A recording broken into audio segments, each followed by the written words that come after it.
Hey, it's Soul with another guide, and this time we're on the PTR and I wanted to go over the Chromie scenario. I mentioned this last week as if it was just kind of a quick little scenario thing, but it turns out that this is a repeatable sort of event.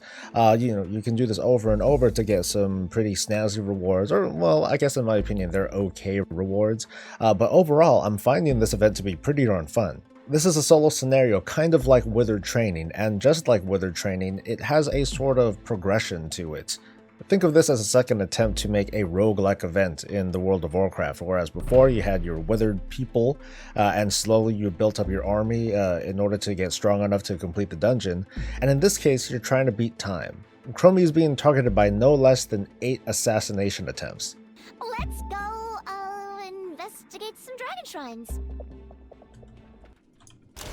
Oh, shit! And it's your job to prevent any of those from happening within 15 minutes. Not only do you have to beat up the assassins that are hiding within the dragon shrines over in Dragonblight, but you also have to travel through time, solving problems that Chromie somehow got herself into in different time periods in Azeroth. Hi, what are you doing here? The fuck? Oh my god. Oh shit! Okay, that's low res.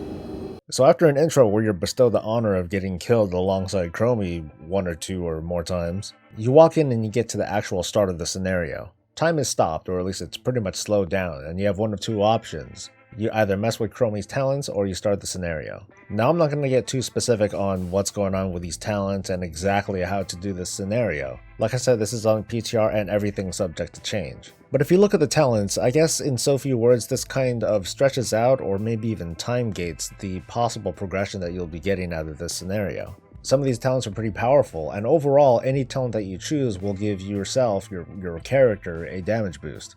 They'll also enhance Nomi, who's going to accompany you this entire time as a party member.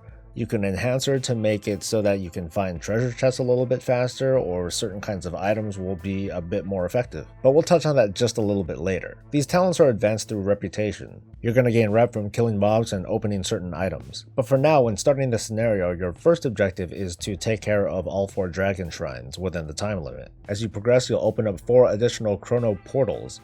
And within all of these, there are certain tasks to complete, mobs to kill, stuff to loot in order to get to your next objective. But obviously there's no way to complete all 8 of these events within 15 minutes. Fortunately, there are a number of ways that we can alleviate this. First are these items called Sands of Time.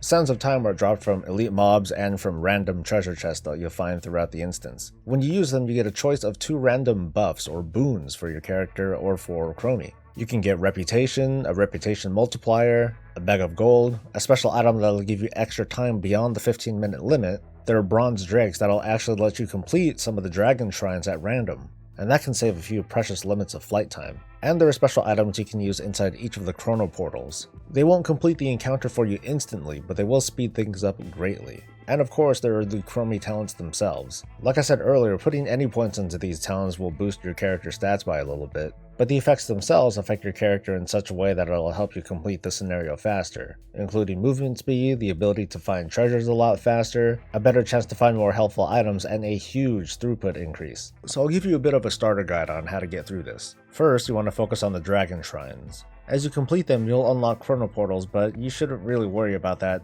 at least not until you complete all the dragon shrines first. After you first access the boss that's inside each dragon shrine, you'll hit a milestone, and you'll no longer have to complete all the prerequisites in order to get that mini-boss to come out again.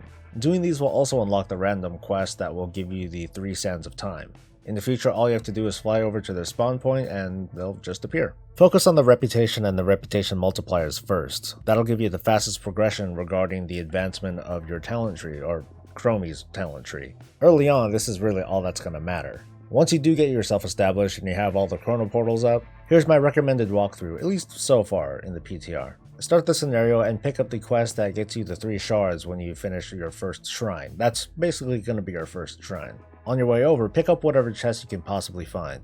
And by the way, don't open up any of these Sands of Time, at least not yet. Once you clear that shrine and turn in the quest, blow all of your sands of time. With any luck, you'll get bronze drakes that'll help you complete the other dragon shrines really quick, as well as those items that help you get through the chrono portal events. As for my take on this, I think this scenario turned out to be pretty darn fun by comparison to the Withered Army training. Now granted, I did like it, but it felt like there was a bit too much emphasis on tanking, as well as having to farm all that mana. On the other hand though, certain classes and roles, like especially healers, they had a bit hard of a time because they didn't have crowd control. I'm not ready to say that this is a lot more balanced than Withered Army training was, but I do like the fact that you can spec Chromie as either a tank or a healer. I do like that it's short, I like that it's repeatable, but I'm not as fond of the talent tree being unlocked mostly by time. Of course, I see this as a give and take of being able to repeat the scenario pretty much as you want. I believe Withered Training had about a 3-day gap or so, and to be honest, it took me about 3 or 4 tries of the Withered Training scenario to complete it. So that's basically why I'm comparing the Chromie scenario to the Withered Army training scenario. It's another bit of solo content with a little bit of a roguelike element to it. You start from scratch, but you slowly start building yourself up. But yeah, I find this to be a fun little distraction. I encourage folks to give it a try on the PTR or on live when it comes out. So that's pretty much gonna be it for me.